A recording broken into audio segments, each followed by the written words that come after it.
I was sheltered at my house with my parents. All we hear is that Wynne High School's going.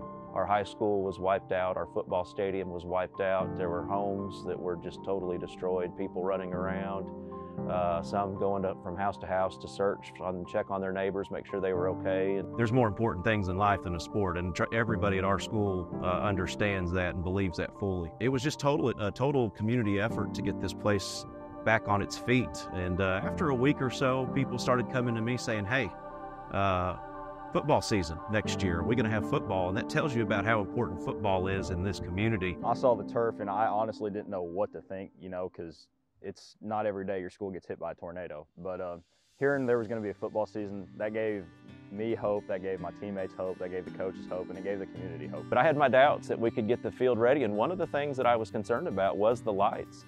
Because the poles were gone. We had to put new poles in and all that, and we were worried about the electric. Musco came in, and literally they were not here. I think it was 1 week they were here, but they were done. They had everything up, and they were able to provide us with a light system and that does the light show. It's the best light system in our conference now.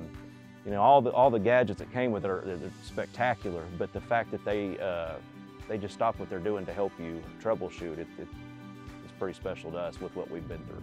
We're not a very big town, but football is where everybody can come and enjoy and watch. It was very emotional coming out here, after being told for months from everybody that we're not going to play. Coming out, seeing the lights, scoring a touchdown under the lights.